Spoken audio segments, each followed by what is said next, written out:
Hello everyone, in this session we will be talking about GoFr, opinionated Go framework for accelerated microservice development. Our today's agenda will be to start with an intro to GoFr. Later we will move forward to its features. After that I will show you how you can build a sample API using GoFr with MySQL as a database.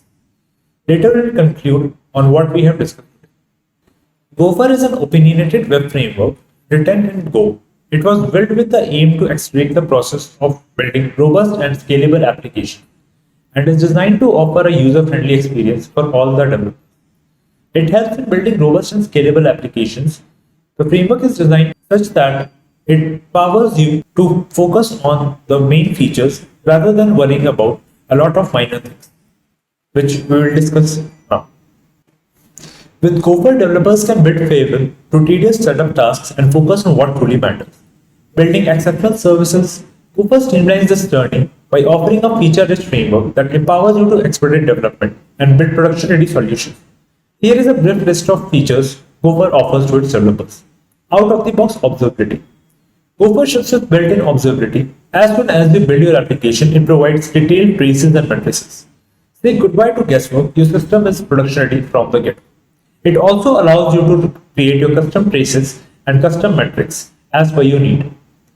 Authentication. GoFr has inbuilt support for OAuth, basic auth, and API key-based authentication systems. You need not to worry about that. You can just use the feature which is already present in GoFr.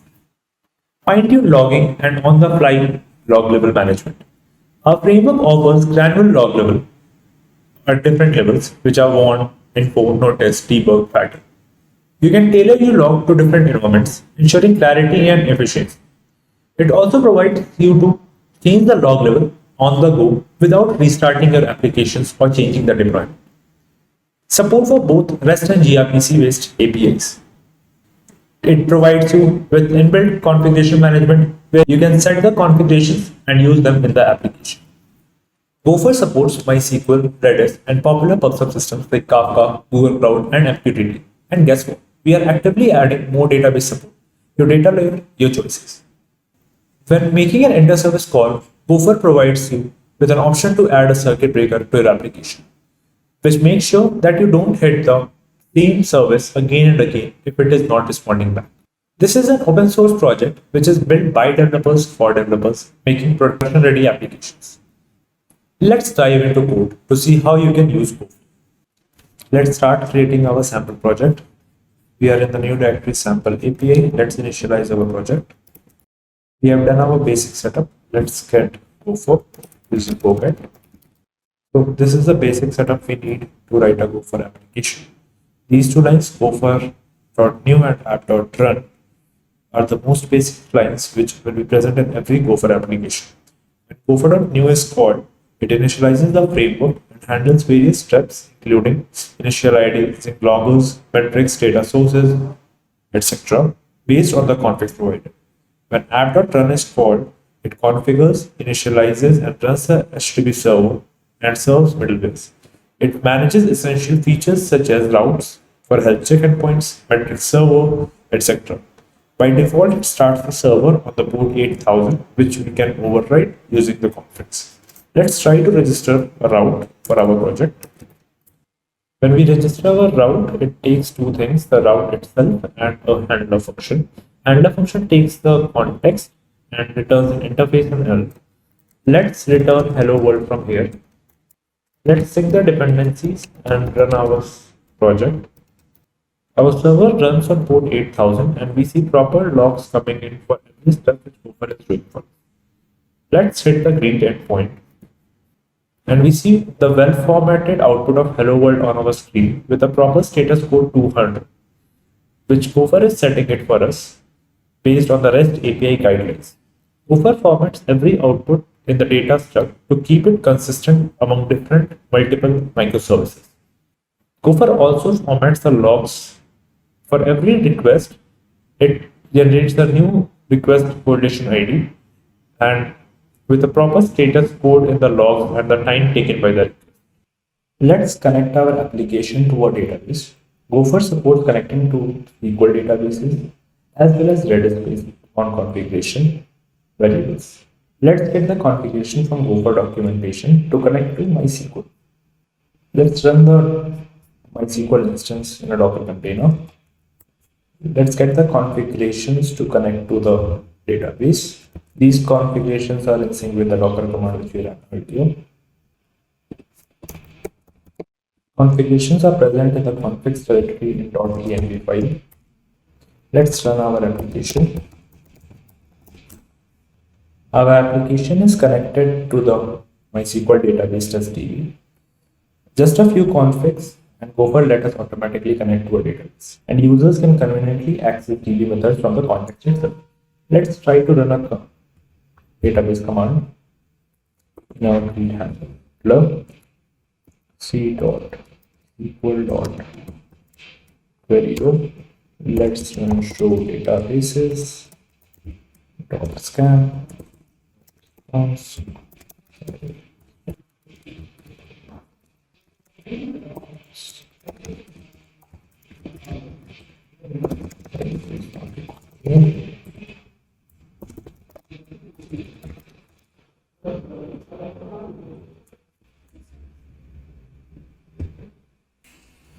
We can see that the application ran successfully and we were able to get a response information schema from the database. Gopher supports MySQL, Postgres for SQL databases. It also supports Redis and Mongo, which can be used directly without much code. For changing from MySQL to Postgres, user needs to update the configuration and just need to change the DB direct from MySQL to Postgres. Gopher also pushes. Let's change the log level from configs to debug. We see that the debug logs are now coming in. Let's run the request again.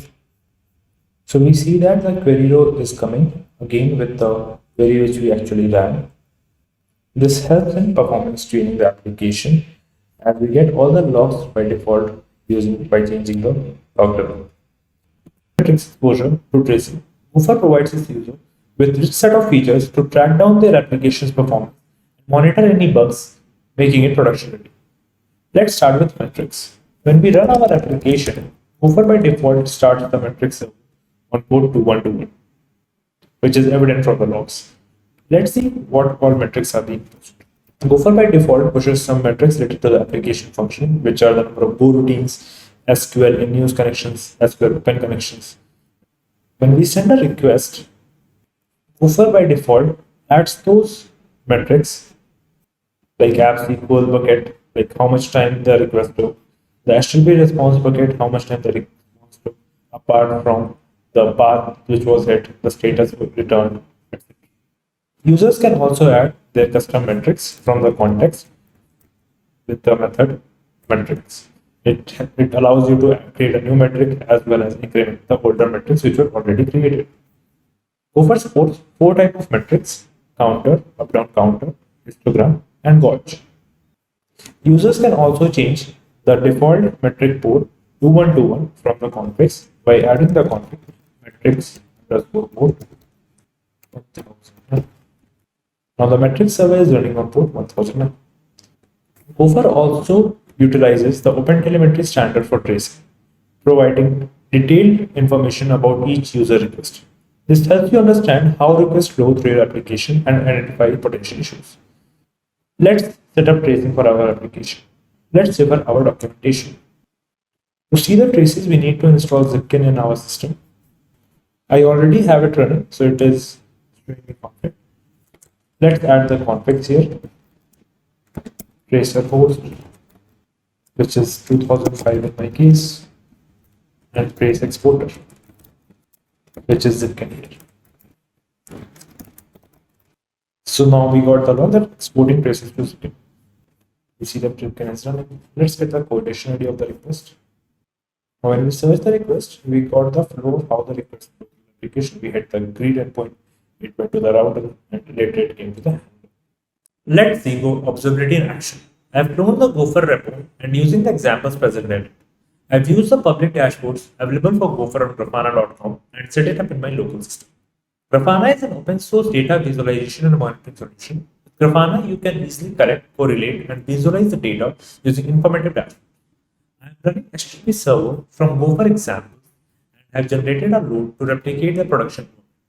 Here we can see how our application is performing, as well as we can see the number of requests received, time it took, and the status codes returned, along with the number of outbound SQL queries which ran and the Redis commands which were executed in the dashboard in a week.